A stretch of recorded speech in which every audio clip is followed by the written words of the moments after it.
This is RTP. This is RTP180. And now, your host, Will Hardison. Good evening. Thank you. Thank you. How about that intro? Yeah, pretty sweet. So, I won't go too off the deep end on the monologue that I prepared this evening. How many first-timers do we have?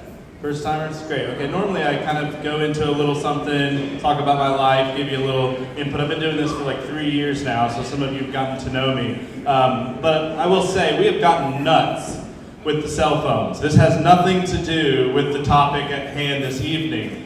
But my wife and I went to a concert last night, and I watched the entire concert through the back of some lady's phone doing this the entire time. And it's kind of funny because I think you can tell the person's mood by how much battery they have left on their cell phone.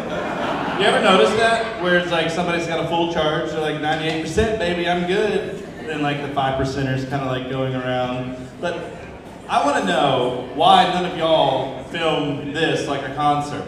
I mean, I get a little disappointed that there's not a ton. Thank you, I feel a little bit more special now. I feel, you do? You film, do you go back and rewatch them?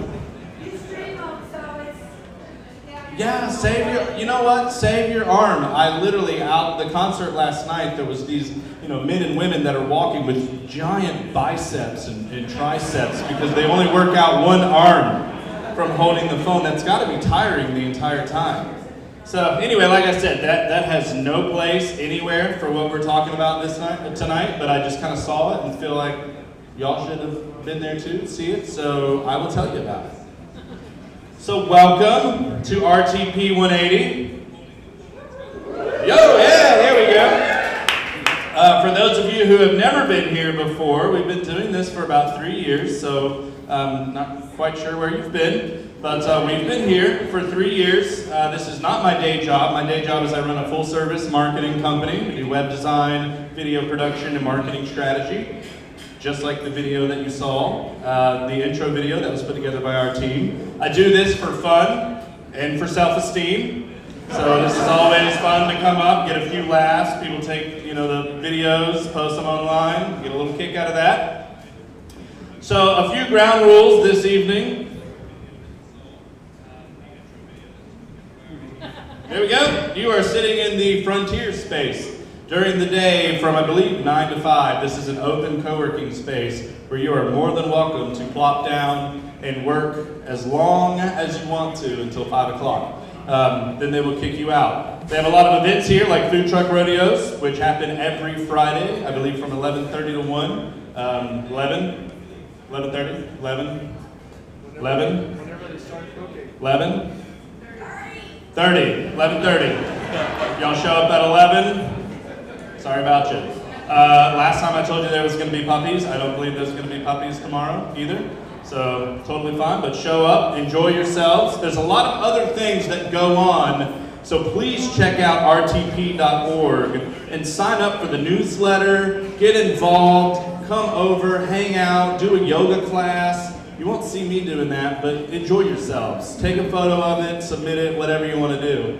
So this evening, presenters are going to get 5 minutes to tell you about their research or what they're involved in, what they've spent their entire lives and most of their passions doing. There is no triangle girl. We've lost the triangle. We haven't lost the girl. We lost the triangle. So I make a giant ding when the 5 minutes is up. It's annoying, so if you would like to give us a triangle, please feel free to do so. We will replace it. That means their 5 minutes is up. They're then allowed to finish up the next point or two. We do have some record setters, not in the building, but one gentleman, I believe, went 2.5 minutes. Totally fine if you guys want to do that. And then one gentleman went 15 minutes. Don't break the record this evening for that one. And then we will allow 2 questions for Q&A afterwards. Okay, be social, but make sure you do it online. You can use the hashtag RTP180. So if you want to get out your smartphone, instead of filming me, you're more than welcome to follow the RTP. Please tweet using the hashtag RTP180. It's always fun to see what people are asking or talking about on social media while sitting here and listening. All right, throw away your trash. For those that have never been here, your mother also does not work here. So please take the time to throw away your trash.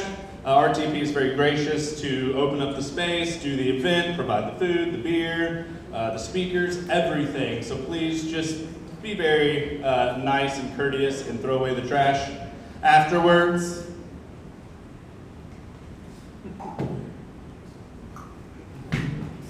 All right, everybody can hear you. This goes for the people that are on the sides, in the back, in the middle, wherever you are. If you think you are whispering, you are not. Especially in this room, there's a cement floor, there's no ceiling. Stuff carries very easily. So, like the slide earlier, be social, but just do it online. If you have something to tell somebody, just text them. If they're right next to you, that's fine. Just show them, hey, here's what I got, or just tweet to them. Keep the conversation going, but just be very respectful of the presenters up here. I think we might have a bad battery in here. I told them the clicker works 100% of the time. There's plenty of food. If you get in line early during the last presentation, I will remove you out of line and put you back in your seat. There's plenty of food. We will not run out of food. That being said, this is not Golden Corral, so do not pile as much as possible on your plate. Just make sure you take a healthy portion and move on. Leave some for me. No. All right. I'm just going to dance until it goes. That's it? All right. You guys ready? Yeah. All right. I'm going to stall for like 10 seconds while we get a clicker battery or like a thing, a bobber that works. I'm not going to, no, that's coming out of my paycheck. There you go. All right. By stalling, I'm going to read this bio really slow. All right, so I tell a lot of stupid and corny jokes. That wasn't one of them, but you would just help my self-esteem if you at least like chuckle just a little bit, fake laugh. It's fine. You're the only person in the entire world who does not think I'm funny. Okay, there's two people in the entire world that do not think I'm funny. There's probably I told him that you would sit back there and advance it forward for him if it gets stuck. Is it working better? No. No? It works for me over here. Try. All right, we've done this 3 years and we still no. Anyway, all right. Well, we'll figure that out. Now, are you ready? Okay, here we go. Paul Weisenfield is Executive Vice President for International Development at RTI International. He joined RTI in November 2013 and previously served as a Foreign Service Officer in the USAID for 22 years, having served as USAID Mission Director in Peru and in Zimbabwe, and the head of the Bureau for Food Security, among other assignments. Ladies and gentlemen, please help me welcome Paul.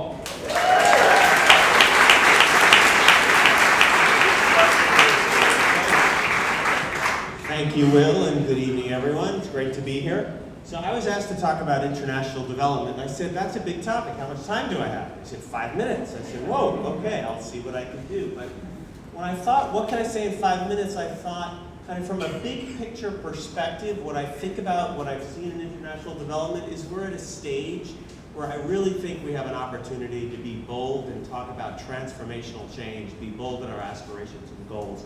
And I hope you'll agree with me when I'm done. So people talk about disruption. It's not a word that you often hear about with international development. When we think disruption, we think Silicon Valley, we think high tech. But I think, why not talk about disruption, not in Silicon Valley, but in the Rift Valley of Africa, the southern part of Ethiopia, northern part of Kenya, where every 5 years or so, the global community sends about $500 million worth of food aid to deal with starvation and famine and drought. A typical family you'll see there, struggling with subsistence farming in the Rift Valley. But if you try to disrupt their lives in a positive way, give them access to land, they can start to plan and start to think about doing things a little bit differently. If you give them high quality seeds, they can start to increase their yields and get on a path out of poverty, out of subsistence agriculture. Give them access to credit, maybe they can go buy a tractor and get out of the drudgery of that you see for life for people there. And if we give them agricultural training, the clicker's working fine. I don't know what was wrong with it. Market and supply chain knowledge, then you see people can start to be commercial agriculturalists. They can start to get into commercial agriculture, they can be businessmen, and you absolutely transform their lives. So that's what we're talking about, that's the kind of changes that we're seeing over the years. Oh, I spoke too soon about the clicker. Oops. So, or maybe she's doing it. So the problem with international development, if you think about it from a big perspective, is there are so many things. There are so many factors that impact on our ability to change people's lives. You have youth unemployment, food security, which is what I was talking about. People have to struggle with infectious diseases, education. There are macro and microeconomic policies that are really out of the control of individuals. But the challenge, and the reason why it's so hard, is if you get a number of these things right, but you don't get enough of them right to go over the tipping point, you really haven't made progress. And that's been the challenge that we've struggled with over the years. But, notwithstanding that, I would argue there have been world-changing accomplishments in the last couple of decades. People, you often hear when you raise issues, if I tell people I work in international development, you hear, isn't that sending money down foreign rat holes? Did people accomplish anything? Nothing's really happened, and I would say a lot has happened that doesn't get reported. For instance, since 1981, the percentage of people living in extreme poverty has declined dramatically. People working in international development know this, they see it, but it doesn't get reported. And that change from 44 to 13% is something that is the largest change we've seen in recorded history. Children in school, 90% of children in school around the world. I started working in this field in the late 80s. And the figure was closer to 40, 50%. That's a dramatic change, dramatic improvement. 2 billion people gained access to clean water between 1990 and 2010. That again is transformational for people's lives on a day-to-day basis. Of course, that's not to say that big challenges don't remain. We still have almost 800 million people who go to bed hungry at night around the world, and that's really something that's, in many ways, for those of us working in this area, the other speakers know is despicable. It's something that we really need to address. 5% of children in the world die before their 5th birthday. That figure is a big improvement over other years, but it's still something that is really a global challenge that we need to address. It was supposed to go a lot faster and smoother. It's all about the clicker. Life expectancy, 61 years in lower income countries. In upper income countries, it's in the 80s. Not to say there's not great variation. Even in the triangle area between certain, I've seen people show me maps of zip codes in the triangle area. You can see great variation in the United States, but that figure is very troubling that it still stays on average 61%. It's 61 years in lower income countries. And the literacy rate is still only 50% in the developing world, despite the big advances we've made in putting numbers of people in school. But I think we are at a stage again where I think we can be bold about our aspirations. So I'm going to show a couple of slides about what the U.S. government is doing, since that's the experience I've had. In recent years, the administration has launched Feed the Future, a program I worked on. And the idea that we launch a program and say we're going to address the challenge not only of feeding the 800 million people who go to bed hungry, but to feed the projected 9 billion people in the world by 2050. It's at a level of boldness and aspiration that we really didn't see before. And I think that's building on the big changes that we've seen, big accomplishments that we've seen. Another government initiative launched in recent years is Power Africa, which is really intended to think about how do you move Africa from being a country that lives in the dark to a country where people have access to energy and electricity that we all take for granted. Again, something that years ago people didn't think that we could have aspirations at that level. PEPFAR. Now, a lot of people here, I suspect, work in the health field. It's a big sector in RTP. I know when I started in development, the idea that you could get people across Africa, across Latin America and Asia on antiretrovirals, people thought that's nonsensical. And now, not only do we have large numbers of people on antiretrovirals saving millions of lives, but people honestly talk about the idea of we can live in an AIDS, we can see in front of us the possibility of an AIDS-free generation. And lastly, the Sustainable Development Goals were adopted last year in September 2015 by the global community, which set out an agenda for development globally. And again, when I started in the 80s working in this field, if you said, let's set a target for ending hunger and poverty, people would have laughed at you. And now globally, people really think this is achievable. We're not that there will not be a single poor person in the world, but we really are at a stage where we have the tools, we have the energy, we have the will that we could talk about on a massive scale, having this kind of impact. So that was it. That's hopefully less than 5 minutes.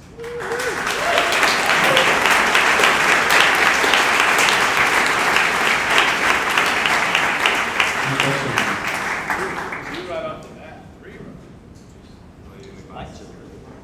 Yeah, they are. Are they right in your eyes? Yeah, I have a question. What's the disconnect between the education level of people going like 90% in the world and the literacy rate being about 50%? Great question. So the big push for many, many years in education and development was we got to get people in school. It was measured by access and completion.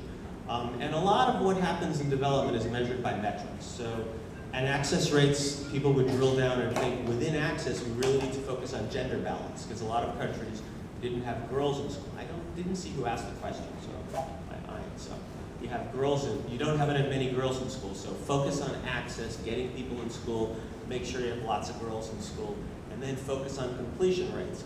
We've seen great progress there, as you see in that 50% figure, but there was not attention until much more recently on are people actually learning?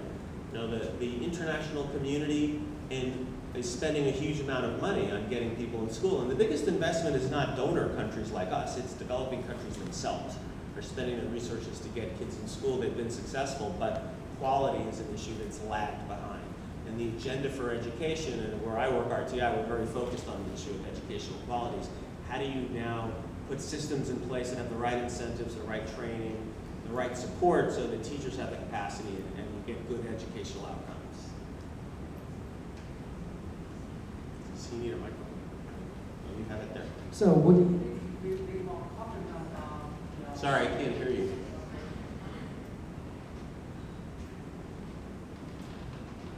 would you please go deeper about your comments on providing quality seeds to African countries?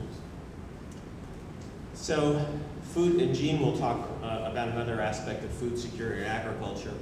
The typical life, I've done a lot of work in agriculture over the years for when I was in USAID, and the typical scenario, it's a tough scenario. You go visit a farm, you get a bunch of expats who typically will drive in their big white Toyota Land Cruisers and they go look at this poor farmer, and they essentially say in a much more culturally sensitive way than I'm about to, you're doing everything wrong.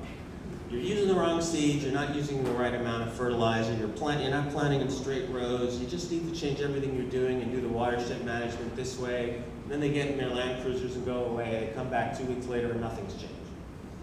It's very dealing with that issue, and the most vulnerable, poorest people in the world are people who are subsistence farmers, mostly in Africa. So changing their lives is the key to addressing those poverty and hunger issues. So they need high quality seeds. High quality seeds are typically not available, and a lot of them are not even crop farmers, they're livestock farmers. But they need access to better inputs. It's a very complicated set of issues that I don't think they'll allow me to stand here and talk about in detail, but some of it is policy issues at the government level. Many developing country governments control seed markets, don't allow high quality seeds in. Some of it is simply access in remote areas. Can people get to markets? A lot of it is getting the price of seeds down. There's a big research component. The big research for seeds tends to focus on the big 4, corn, soy, rice, and wheat.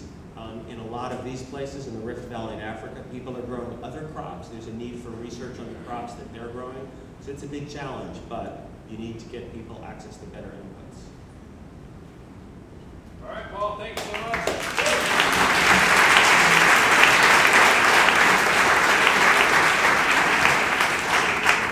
We have a unofficial time of 4 minutes and 55 seconds. And I say unofficial because we forgot to start the timer. So we looked over and I was like, just put 1 minute on it, and he ended with 5 seconds left. So 4 minutes and 55 seconds. Great job. In the Olympic or the world record? In the Olympic or the world? Well, I think you're striving for a personal best tonight. That's all we can do. That's all I'm trying to do. All right, we ready for the next? Yeah? Everybody pumped? Everybody excited? Do we need to do like well, there's only 4. Maybe we'll do a 3rd inning stretch. Maybe do that, all right? Maybe? No? Okay. Cool. I'll just eat all the Randy's pizza. It's fine. All right. Stephanie Kaplan is the communications director at an innovative nonprofit, Go Global NC. She grew up in Vermont, used to be Governor Howard Dean's press secretary, is a cancer survivor, congratulations, and writer, and one of her best assets is her 12-year-old golden retriever. Is her 12-year-old golden retriever. There we go, Lily. Ladies and gentlemen, please welcome Stephanie.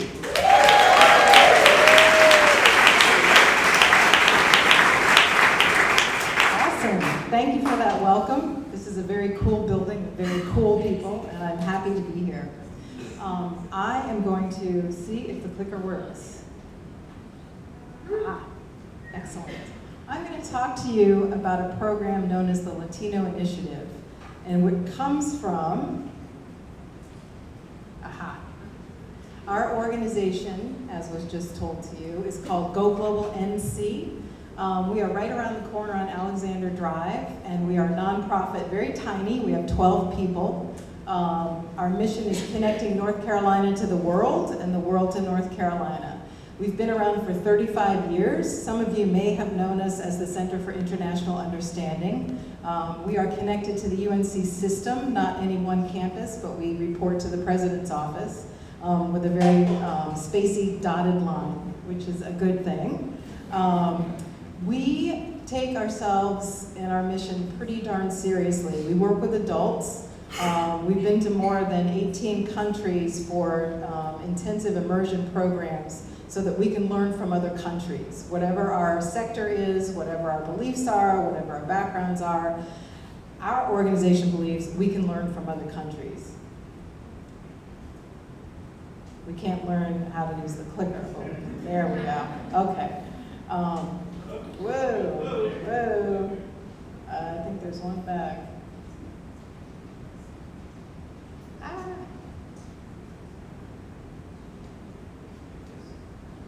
There's another slide, but I'm just going to skip it. We seem to want to go to this slide. I'm going to talk to you about the Latino Initiative, which is all about understanding our newer neighbors in North Carolina. And who are those neighbors? Those neighbors, in our case, are Latino Hispanic people who have moved to North Carolina. In the decade 1990 to 2000, North Carolina had the fastest Latino Hispanic growth rate of any state in the country. And this map here shows all 100 counties of North Carolina and the percentage of their Latino population in the year 2010. The deeper the color blue, the higher the percentage. The county with the highest percentage was 20.1%, and that was Duplin County, again in 2010. The Latino Initiative looks at this map and works with those communities experiencing the most change. I'm pointing at the wrong place.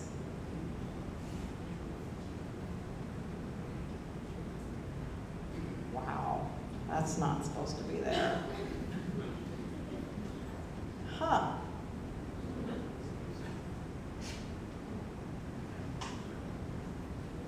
I was having image envy from the RTI slides, and now I'm having clicker envy. Is there any way that I can just let you know when to push the slide? Oh. I guess the answer is no. Oh man, I'm just going to chat a little bit. The Latino Initiative, as I said, works with the counties in North Carolina which have the highest growth rate in their Latino population. We build teams from leaders in those communities. The example that you're not seeing is Chatham County. In 2015, we took a group of 17 leaders from Chatham County. It was a diverse group. It was the head of the health department. It was their city manager. It was the head of their police department. It was 2 folks in economic development, 2 school superintendents, and a couple of people from the community college system. What we do is go to Mexico to experience person to person what that country is like. We start in Mexico City, and we have presentations from government officials, and we get to see the Zocalo, the downtown Juan Diego murals, and then we move into rural areas to see the sending communities where a lot of the, especially seasonal migrant workers in North Carolina actually live. Now we need to go ahead 2 slides. Thank you. Okay, this is the Chatham County team I was just talking about. The guy with the beard is a guy named John Spoon, and he does economic development for Central Carolina Community College. After his experience with us, he called it, he said, life-changing is a total understatement. And he understood, he gained a much better perspective on why people are coming here. They're coming here to do better for their families. And there's, as he calls it, as he said, there's We'll keep going, we'll keep going. Forget John. Forget all the wonderful Mexican people we met. We saw rural communities, again, the actual sending towns where fathers and brothers and sons are working, coming to North Carolina to work. And we found communities where there were basically no men there. They're children, they're young women, they're older women, they're very old men, but there are no men between the ages of 20 and 60, essentially. We had an opportunity to meet with police officers, which brings me to our favorite person in the program.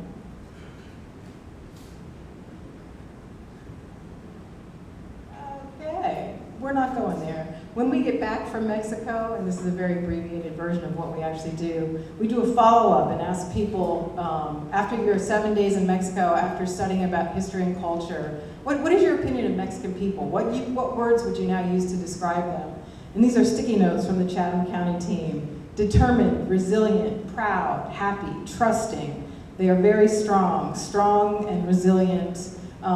They struggle, but they're so positive. And you can find those words and say those words from a book, from a movie, from your neighbor in North Carolina, but when you go to Mexico and you are actually meeting people and staying in their homes and talking to people who have sent their dads and their sons to North Carolina, all these words have a much deeper meaning.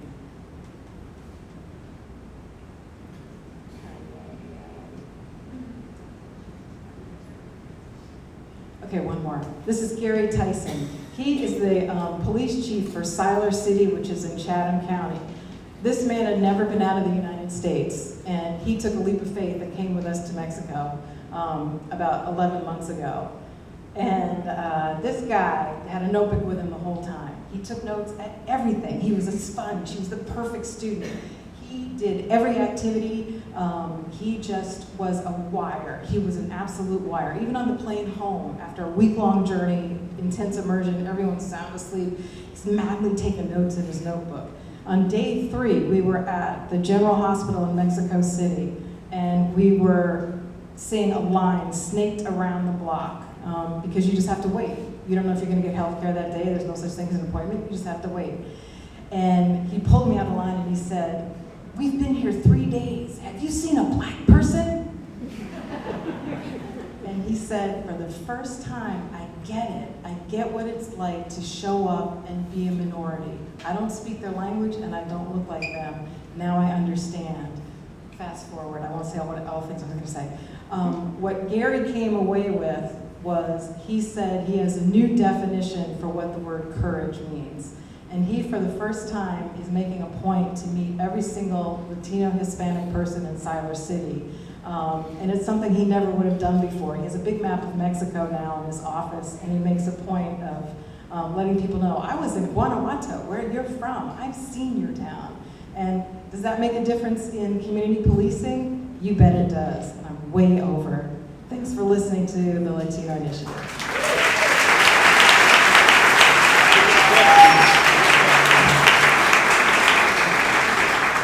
Questions? Question.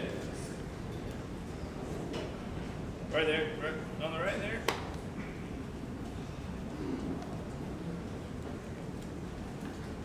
Hi. Obviously, we've seen a lot of positive movements that you made, but I'd like to ask you probably to address the elephant of the room, that a lot of people see the negative side of the Mexican and Latino people moving to North Carolina or the United States in general. And it also involves not only the state level, but the federal level as well. So is there any initiative or planning that you do to address those conflicts and issues of the negativity of Latino people moving into our state? Oh, that's a softball. I told you they'd all be easy. Our philosophy is when you meet people person to person and you sit down and you talk with them about what matters, you find out the value of the person.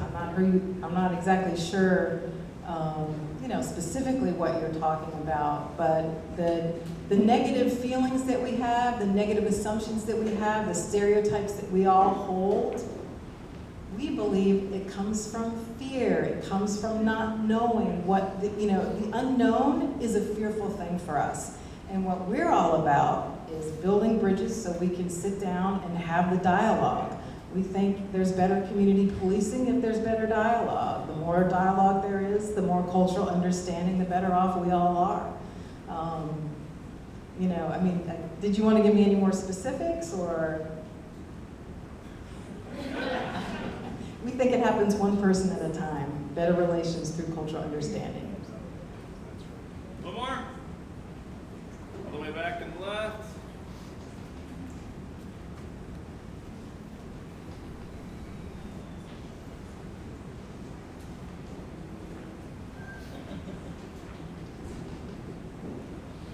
What would be the best way you would recommend for someone to get involved in something similar to what you're doing?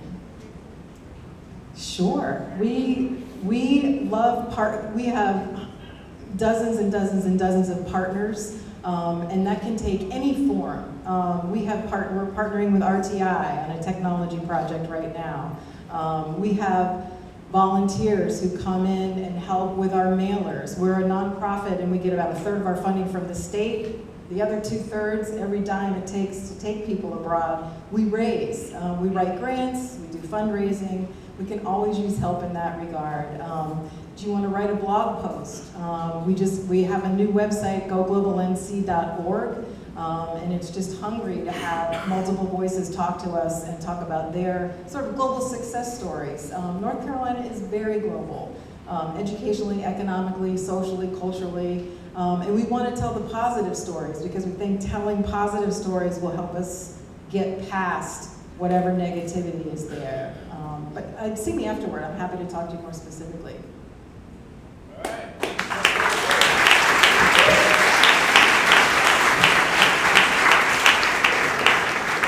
So we have an official time on this one, 8 minutes, 37 seconds, but we have a minute and 30-second-ish clicker foul, so it's fine, totally fine. We'll give you the benefit of the doubt and say 9 minutes, whatever. So there's a few of you online, and by a few I mean one, that have started sort of a chant for jokes this evening. So until we hit 2, yeah, exactly. Until we hit 2 people asking for jokes and continuing the chant, we're just going to keep moving right along without any jokes.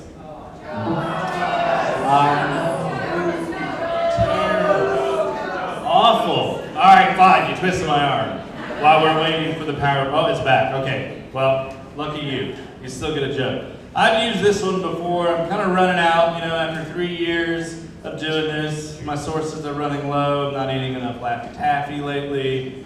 And if you know it, just let everybody else marinate on it just for a second before you yell it out, and then we'll all yell it out together.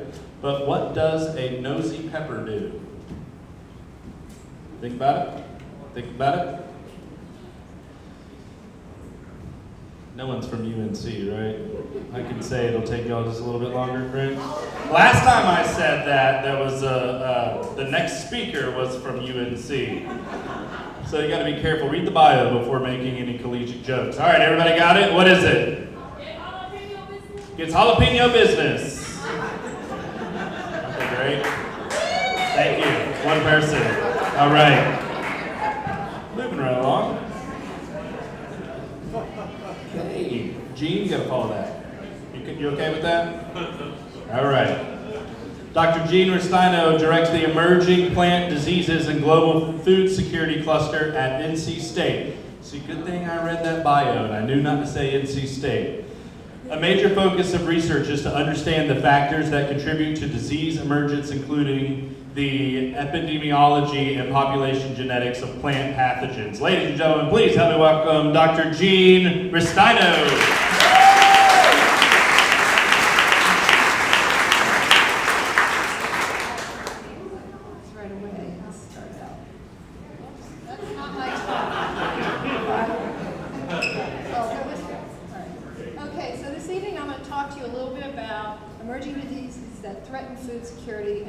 Threaten your breakfast. So all of you probably take it for granted. You have coffee, you have bananas, you have oranges on the table in the morning. These crop plants are all threatened by emerging plant diseases. And this is what I study in my day job, and it's what keeps me up at night. In 1845, the potato famine hit Ireland. This is a painting by David MacDonald, the Irish people uncovering the crop plants. The potato tubers are dead from late blight. This is a pathogen that devastated food security and caused a national security crisis in Ireland. And in fact, if you go to the harbor in Philadelphia, you'll see this famine monument there. The migration of people. We heard the last speaker talk about the migration of people from Mexico. Migrants have been coming to our country for centuries, and many of them not just because of religious persecution, but because of food security issues. The Irish famine caused 2 million people to die and another 2 million migrated. And interestingly enough, this famine memorial in Philadelphia Harbor, this was the site of the first introduction of lake blight into the U.S. in the ports of Philadelphia and New York. Someone asked a question a while ago about seed. This pathogen moves in potato seed, and that's how it still migrates around the world. So I told you 40 million people can claim Irish descent. Do we have any Irish people in the audience drinking beer? Yeah, I'd say it's a pretty big group. So probably maybe 25% in this room. I'm part Irish, part Italian, but yeah, a lot of people can claim Irish descent because of the famine. We have monuments, and in Philadelphia, this is a monument at Harvard Square to the famine. Lots of Irish in Boston. Food security issues are not just something from the 19th century. We have food crises globally in the world. This is a drawing diagram from an IFPRI document showing that when food price hikes occur, we have political unrest globally. In fact, some claim that the Arab Spring was a result of food price hikes. And Secretary John Kerry said a lack of access to food leads to malnutrition, instability, and even violence. The food riots in the Middle East have led to conflict. Development assistance is much less expensive than defense. The idea of development money, every dollar that goes into development assistance is a dollar well spent in helping people to feed themselves. And Paul showed you earlier the amazing progress that's been made in the last 20 years to reduce hunger globally, but we still have a lot of efforts ahead. So I'm going to tell you about your breakfast, and I just went too quickly here, so I'm going to have to back up. Pathogens are causing problems right now in the United States and Florida. I don't know how many of you are aware of this, but there's a disease called citrus greening, HLB, that was not present in Florida 10 years ago. This diagram on the upper right-hand corner shows just the decline in yield of oranges due to citrus greening. You know, from about 80,000 boxes, this is 1,000 tons per acre, down to, this ends in 2013, but we're down to like 40,000. The orange crop in Florida is threatened. Orange growers are going out of business, and if you take a drive anywhere in Florida now, you're going to see a lot of dead citrus trees. This pathogen was introduced, it's from China, and there's a vector, this Asian citrus psyllid, that vectors the disease. The big lesson to learn from this devastating disease is we have to keep an eye on what's going on internationally. We need to know where plant diseases are occurring globally outside our borders so we can protect our country and our major food crops when these things immigrate in. And right now we don't have a disease surveillance network that's globally out there to monitor, not like the World Health Organization has with human diseases, and we need to work on that. So in Florida, they're doing heat treatments. They're even using dogs to detect dead trees. They're using new bactericides. They've got resistance to insecticides, so it's a big problem. So that's oranges. Now if we move to bananas, a big important disease in Central America is black sigatoka. This pathogen was actually introduced by plant breeders in Honduras in the 1970s, trying to solve another disease problem. They brought in banana corms, the seed plants of banana, and brought the pathogen in. And so now Dole and Chiquita have to spray 70 fungicide applications a season just to control this disease, and there are huge amounts of fungicide used, downstream impacts on people and migrants that work in the areas, and they need a better banana, and they also have monoculture of a highly susceptible crop. We have thousands of acres of a single clone grown in Central America, and that puts the population of bananas at risk. And there's another pathogen that's new on the horizon, moving from west to east, these red dots. This is Panama disease. Bananas in the 1960s, 70s were a different variety than we grow now. They were Gros Michel. Because one race of Panama disease occurred, everybody switched to growing Cavendish, that susceptible variety I just showed you, the Sigatoka, and now a new race, tropical race 4, is migrating slowly from Australia to Southeast Asia. There's been a report in Mozambique and also in the Middle East in Jordan. It's just a matter of time before Cavendish is going to be threatened. This is a soil-borne pathogen. Once it's in the soil, it can't get rid of it, and it's spread with farming equipment. So this is a plant disease that's on the move. The second problem for bananas. Coffee rust. I spent a year as a Jefferson Science Fellow at USAID in the group that Paul Weisenfeld was leading in Washington. And coffee rust came on the horizon. This disease is present in Central America. It's always been at low levels, but climate change is impacting the disease. And we have huge areas of plantations that are defoliated, and growers are having to move to higher altitudes to grow the crop. Problem is old plantations greater than 40 years old and lack of resistance to this disease. And there could be a new race of the pathogen as well. The biology hasn't been done, so there's a need to do more biology. I work on the pathogen that caused the potato famine, and in 2009 we had widespread outbreaks of late blight in the U.S. due to the movement of this disease on tomato transplants that you can buy in big box stores like Home Depot. It moved from one location in the southeast to Home Gardens, and it was reported, I think there was a slide missing here. It was reported on in the New York Times. You say tomato, I say agriculture disaster. Now we don't eat only tomatoes in the U.S. like the Irish did in 1845, but we had outbreaks that were significant and severe. And so this orchestrated a movement amongst a bunch of plant pathologists to, whoops, I hit the button too many times, to organize a disease alert and database system. We have a global alert system called, a U.S. alert system called USA Blight. We use geospatial analytics, we have cell phone text messaging when the pathogen's in the area. We're genotyping using microsatellite analysis. We're providing growers a decision support tool that allows them to know what lineage is nearby and what fungicide they need to spray to control. We're also developing handheld diagnostic tools using lamp assays and cell phones and tablets for detection of this pathogen, because it not only moves in potatoes, but it moves in tomatoes, and it moves in the ripe tomatoes that are shipped from Florida in the winter.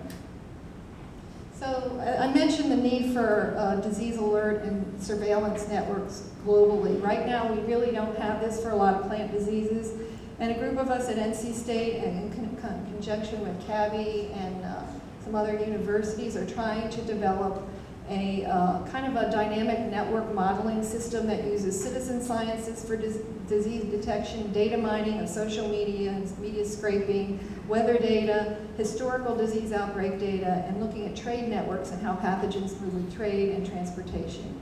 So we have a lot of different layers of information. We really need the computer technology and the disease dynamic network modelers and geospatial analytics capability to develop this. And so I'm working on an effort at NC State. We've just been funded by the Provost's office, and we're hiring 4 new faculty on this emerging disease and global food security cluster. We had a big symposium in March, brought in some of the top thinkers in the area, and we've made offers to 2 faculty. We're hiring in population genomics, emerging disease biology, and engineering to do disease detection devices from cell phones, and then geospatial analytics. So I think we can use technology to solve food disease problems and food security issues globally, and we're moving in that direction now with these collaborations across colleges at NC State, and we're also starting a food security certificate program and a food security center at the university. And with that, I will take questions.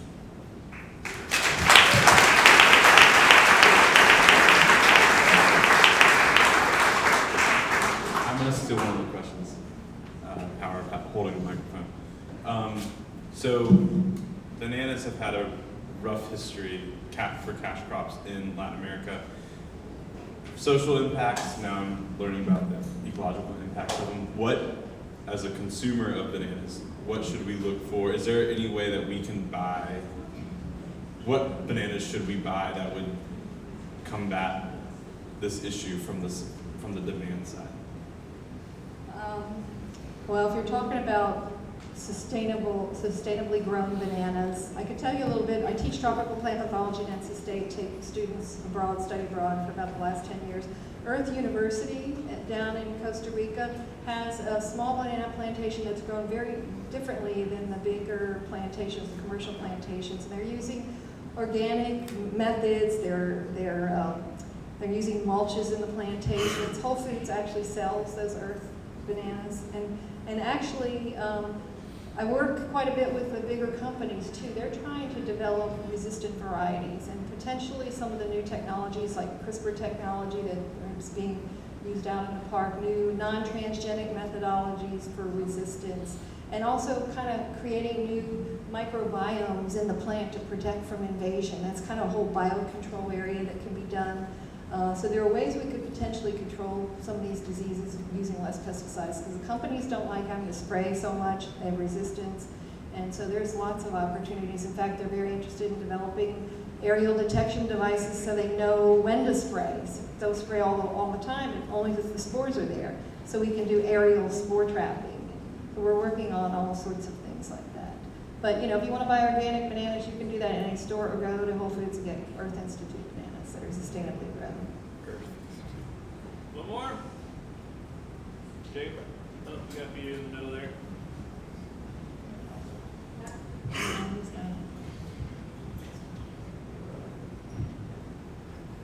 Hi, you mentioned monoculture is an issue. How do we stop companies from dominating what seeds can be planted in any of the farmers that they supply to? Can we encourage them to use more than one type of seed to prevent this sort of outbreaks? Yeah, and Dole has a very big kind of germplasm garden, and they have hundreds of different types of bananas. A lot of times you hear the argument that the consumer wants uniform type banana, but actually people are kind of more open to having different, like apples were. 20 years ago you had 2 choices of apples. Now you can go in the supermarket and get 20 different types, and we could probably do the same thing with bananas. The germplasm's there. It's a matter of scaling it up and having consumers accept, smaller dessert bananas. And maybe not a matter of choice. If Panama disease hits Cavendish, they're going to have to replant something. And biodiversity can reduce pathogen spread in populations. So reducing monoculture is a really important thing. All right, thank you.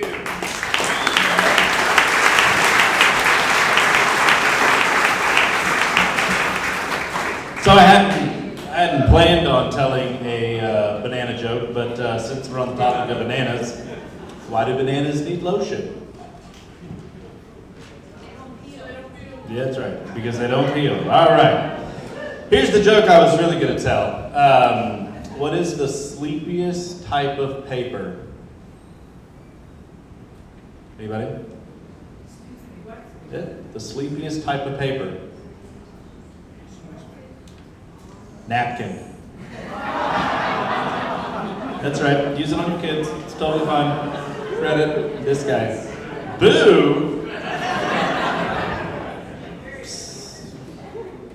That was probably my best one I've ever told, ever. All right. Miles, you got to follow that. And that's going to be pretty easy. But you also work on the toilet program. So, all right, here we go. You ready, Miles? You good? Should we do a stretch? Should we like a little, quick little, take me out to the ball. Okay, that's it. That's all. All right. One person got up and started to stretch. Awkward. Miles Elledge is a senior director in RTI's Innovation Advisors. He serves as RTI's global development lead on the RTI Reinvent the Toilet program, sponsored by the Bill and Melinda Gates Foundation. Please help me welcome Miles Elledge.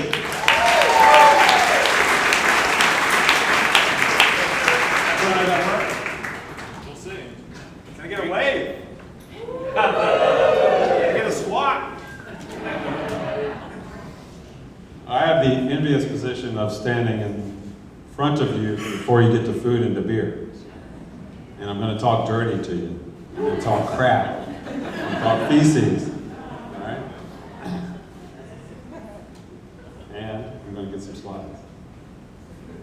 So we've gone to crap. I'm bringing you down. Sorry about that. So I want to share a little bit of one of my passions. I've had the fortunate opportunity to travel the world and be part of international development programs. And a particular passion of mine is around environmental health and sanitation. And it's an issue that is a stepchild, often forgotten. If you think about the Sustainable Development Goals, Millennium Development Goals, it's the one that's least productive, most behind, the one that's underfunded, and it's a big problem. My focus in the last couple of years has been around urban sanitation. And you've got a lot of urban sanitation situations that are deplorable, horrible, not something that we can tolerate, right? So we need to try to do something about it. So here in India, you've got a functioning toilet? No. You've got an open defecation field immediately outside the toilet. The toilet's so bad, you go in front. And just imagine the public health and the environmental implications of that behavior accumulating over time, where you've got thousands of people crowded into an urban slum. We've got a technology problem. We've got a maintenance and service problem, all of which have solutions. But a lot of the solutions in the developing world are never going to work. All right, we've got funding challenges. You've got land constraints, water issues. The way that we treat sewer in the United States or in many parts of the world is not acceptable, not fundable, not something that we can take forward in the developing world. So the challenge is to reinvent. And we need to reinvent urgently. It's a big problem. We've got more than 2.5 billion people around the world that don't have access to safe sanitation. We've got over 1 million people without access to anything if they open defecate. That's a scientific term. 600 million people in India alone open defecation. And today, 2016, 800,000 people die. Children under 5 die of diarrhea. We know how to deal with diarrhea. Right? That's not a problem that should continue to plague us in today's world and the technologies that we have before us. Urban sanitation is a particular concern. So where we have big, growing cities, urbanization is growing very, very fast. You've got a public health issue, you've got an environmental issue, you've got a health and dignity issue, you've got an access issue for minority groups in particular in these particular settings. Around the world, many emerging market countries are rapidly urbanizing. We're going to be more urban than rural for the first time in 2025. And in most of these mega cities and emerging markets, they may have a sewer system that serves 10%, 20%, 30%. And even when they have a sewer system, it doesn't treat. It collects and it just takes it to the next river, to the ocean. There's no treatment of that waste, even though it may be collected. And in most of those middle-sized cities, there's no treatment whatsoever. So this is something we can address. But we're going to have to rethink the way we've been doing pipe sewage, the way we do waste treatment sewage plants. So with the help of the Bill and Melinda Gates Foundation, they launched a couple of years ago the Reinvent the Toilet Challenge. And RTP actually is one of the hotbeds around the world for this issue. We've probably $30 million of funded research between Duke, NC State, RTI in this area alone. A lot of very good research looking at how do we recreate, how do we treat waste that's off the grid? How do we treat the waste at the site where it's collected? How do we treat so that we address all the pathogens so that it doesn't have to be handled? And we create this food chain, this value chain, where we're just spreading the pathogens down the line. We're looking for a system that's affordable, right? We're dealing with emerging market countries, low income, public budgets are small, municipalities don't have the resources to fund big pipe sewage systems. And lastly, this is an aspirational issue, right? Flush toilets are aspirational. Pipe sewage, maybe not aspirational for everyone. But the way we think about off-the-grid sanitation can serve the emerging market, but it also can serve Scarborough, it can serve Durham, it could be many other parts of the world. So RTI has a technology that we've developed. We're at the prototype stage. We're now testing in the field in India, about to go to South Africa next year. I just want to walk you through that technology. So this is a processing unit. We're basically trying to recreate a waste treatment plant underneath the toilet seat. So someone uses the toilet, the waste comes down, the liquids are isolated, separated from the solids. The liquids go into a treatment tank system, 3-tank system. There you have electrochemical disinfection. No chemicals are added, but we're using electrical charge to treat the urine, and that goes into a treatment and reprocessing process. At the same time, we've got the solids being separated. We're turning the solids into a fuel. So we turn it into a dry, go through a macerated drying process. We create a fuel pellet, then drops down into a cook stove gasifier. That generates thermal energy, which we're then harvesting, convert that to electricity, and that's the power that we use to run the electrochemical disinfection system. I've got a 1-minute animation video. And get a little help in the back to activate that animation. This is designed for public or shared facilities. I'm going to talk dirty to you now. Solids come down, they're dried. We're using the heat that we generate to dry. Goes onto a dish, drops into a pelletized fuel, and it drops down to a very small gasifier. That energy is converted, it's stored into a traditional car battery, truck battery. We use that power then to treat the liquid using electrochemical disinfection. It's a very low-tech fuel cell.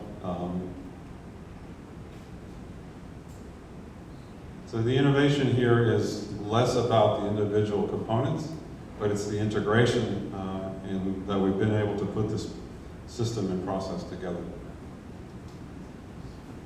So where we are now, we're in India. We're testing at a site. We're learning a lot about behavior issues, We're learning about what the vegetarian diet does versus a meat diet, and how that generates into our fuel equation. And we're also dealing a lot with business models of how do you incentivize people to use the toilet? What if someone could come to the toilet, bring solid waste? That's an additional fuel source for us, right? And they make a contribution, then they don't have to pay to use the public toilet. We can have that additional fuel, goes into our solid processor, we've got more energy to run. So those are some of the things we're playing with. We're at the prototype stage. We're testing on an everyday basis. We've got regular users. It's working.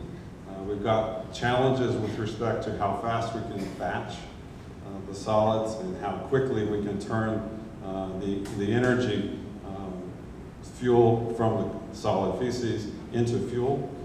But the individual module processes are working quite well. Open for questions.